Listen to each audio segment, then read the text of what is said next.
नमस्कार।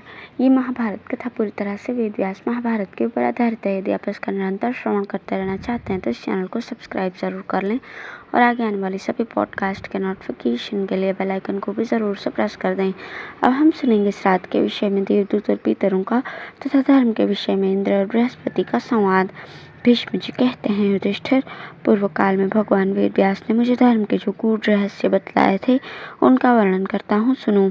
जिसके करने से देवता, पितर, ऋषि, प्रमथ, लक्ष्मी, चित्रगुप्त और दिग्गज प्रसन्न होते हैं। जिसमें महान फल देने वाले ऋषि धर्म का रहस्य सहित समावेश हुआ है तथा जिसके अनुष्ठान से बड़े बड़े दानों और संपूर्ण यज्ञों का फल प्राप्त होता है। उस धर्म को जो जानता और जानकर उसके अनुसार आचरण करता है वो पापी रहा तो भी पाप मुक्त होकर सद्गुण संपन्न हो जाता है।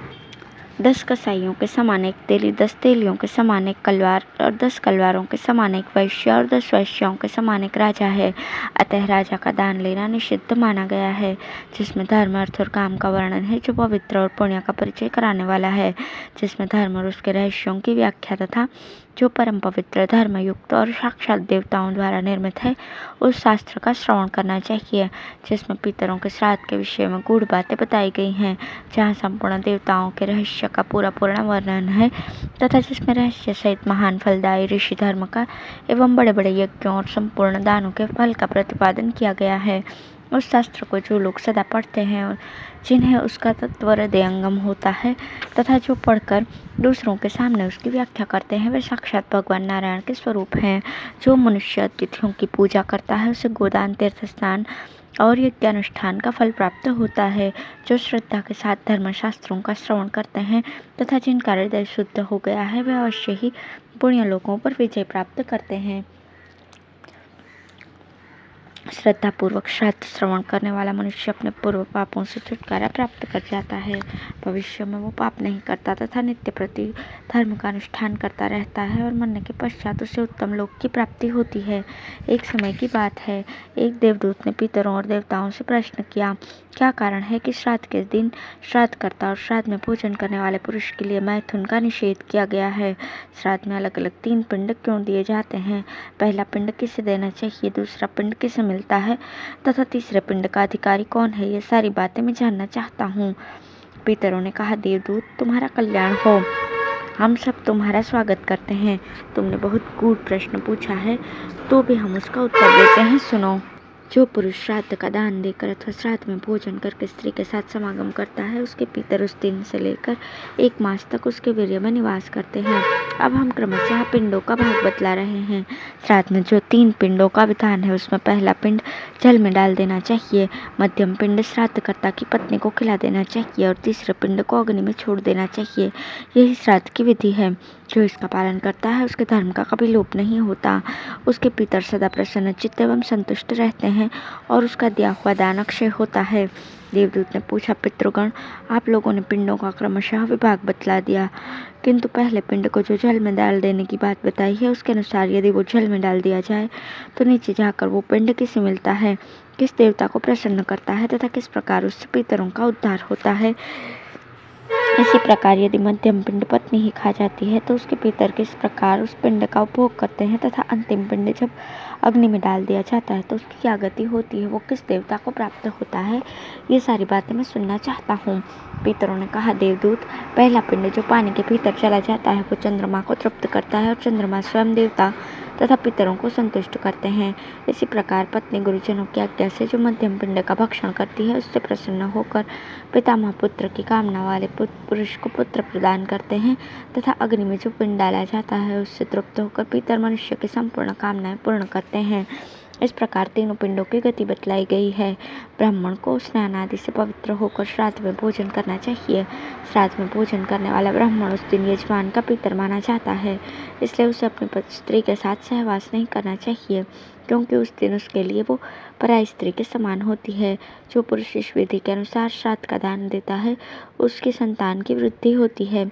पितरों के इस प्रकार कहने के पश्चात विद्युत नाम वाले एक तपस्वी महर्षि ने इंद्र से पूछा, देवराज, मनुष्य, मोहवश, कीट, पिपीलिका, सांप, भेड़, मृग और पक्षी आदि तिर्यक योनि के प्राणियों की हिंसा करके जो महान पाप बटोरते हैं उससे छुटकारा प्राप्त करने के लिए उन्हें कौन सा प्रायश्चित करना चाहिए। उनका ये प्रश्न सुनकर सभी देवता, ऋषि और पितरों ने उनकी पूरी पूरी प्रशंसा की। इंद्र ने उत्तर दिया, मनुष्य को चाहिए कि कुरुक्षेत्र, गया, गंगा, प्रभास और पुष्कर क्षेत्र का मन ही मन ध्यान करके जल में स्नान करे। ऐसा करने से वो पाप से मुक्त हो जाता है। जो मनुष्य गाय की पीठ का स्पर्श करके उसकी पूंछ को प्रणाम करता है, उसे उपर्युक्त तीर्थों में 3 दिन तक उपवास पूर्वक रहने का और स्नान करने का फल प्राप्त होता है। तत्पश्चात इंद्र ने देवताओं के मध्य में अपने गुरु बृहस्पति जी से मधुर वाणी में कहा, भगवान, मनुष्य को सुख देने वाले धर्म का गूढ़ स्वरूप बतलाइए, साथ ही रहस्य सहित दोषों का भी वर्णन कीजिए। बृहस्पति जी ने कहा, इंद्र, साक्षात ब्रह्मा जी ने सूर्य, पवन, अग्नि और लोकमाता गौओं की सृष्टि की है। ये मनुष्य लोक के देवता हैं तथा संपूर्ण जगत का उद्धार करने की शक्ति रखते हैं। जो स्त्री और पुरुष सूर्य की ओर मुख करके पेशाब करते हैं, वे 86 वर्ष तक दुराचारी और कुल कलंक होकर जीवन व्यतीत करते हैं। जो पवन देवता के साथ द्वेष करते हैं, उनकी संतान गर्भ में आकर नष्ट हो जाती है। जो जलती हुई आग में ईंधन नहीं डालते, उनका हविष्य अग्निहोत्र के समय अग्निदेव ग्रहण नहीं करते। जिनके बछड़े भी बहुत छोटे हों, ऐसी गौओं का सारा दूध दुहकर जो लोग पी जाते हैं, उनके यहाँ दूध पीने वाले बच्चे पैदा नहीं होते। उनकी संतान और कुल का भी नाश हो जाता है। उत्तम कुल में उत्पन्न विद्वान ब्राह्मणों ने पूर्व काल में इसी प्रकार उक्त पापों का फल होता देखा है। इसलिए शास्त्र में जिन कर्मों का निषेध किया गया है, उनका परित्याग करना चाहिए और जिन्हें कर्तव्य बतलाया गया है, उनका सदानुष्ठान करते रहना चाहिए। तदंतर संपूर्ण देवता, मरुदगण और ऋषियों ने पितरों से पूछा, मनुष्यों की बुद्धि थोड़ी होती है, तो वे कौन सा कर्म करें जिससे आप लोग उनके ऊपर संतुष्ट होंगे। श्राद्ध में दिया हुआ दान किस प्रकार अक्षय हो सकता है। मनुष्य किस कर्म के अनुष्ठान से पितरों के ऋण से छुटकारा प्राप्त कर सकता है।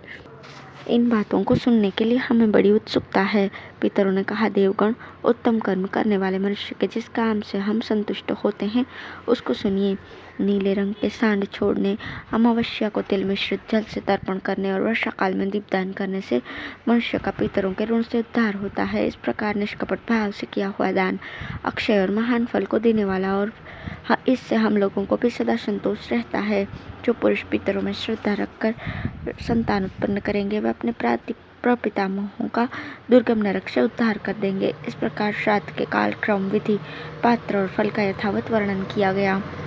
अब है विष्णु, ब्रह्मा, अग्नि, लक्ष्मी तथा अंगिरा आदि ऋषियों के द्वारा धर्म के रहस्य का वर्णन।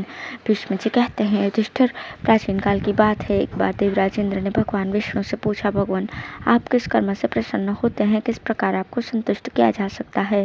विष्णु ने कहा, इंद्र, ब्राह्मणों की निंदा करना मेरे साथ महान द्वेष करने के समान है। ब्राह्मणों की पूजा करने से मेरी भी पूजा हो जाती है, इसमें तनिक भी संदेह की बात नहीं है।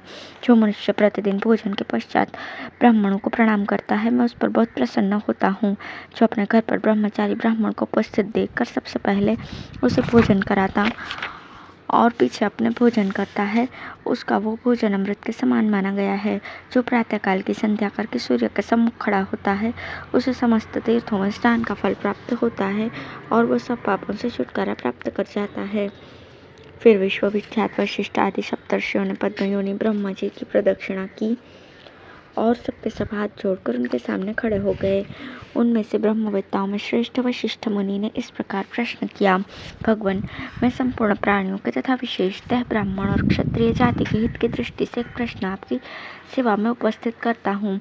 इस संसार में सदाचारी मनुष्य प्रायः निर्धन है, वे किस प्रकार और किस कर्म के अनुष्ठान से यज्ञ का फल प्राप्त कर सकते हैं।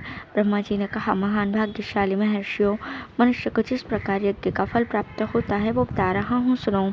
पौष मास के शुक्ल पक्ष में जिस दिन रोहिणी नक्षत्र का योग हो, उस दिन की रात्रि में मनुष्य स्नान आदि से शुद्ध होकर एक वस्त्र धारण करके खुले मैदान में शयन करे और श्रद्धा एवं एकाग्रता के साथ चंद्रमा की किरणों का पान करे, अर्थात निराहार रहे। ऐसा करने से उसको महान यज्ञ का फल प्राप्त होता है। ये मैंने तुम लोगों से बहुत गुप्त बात बताई है। अग्निदेव ने कहा, जो मनुष्य पूर्णिमा तिथि को चंद्रोदय के समय चंद्रमा की ओर मुख करके उन्हें एक जल की एक अंजलि घी और अक्षत अर्पण करता है, उसके अग्निहोत्र का कार्य पूर्ण हो जाता है। उसे गाहरपत्य आदि तीनों यज्ञों में हवन करने का फल प्राप्त होता है।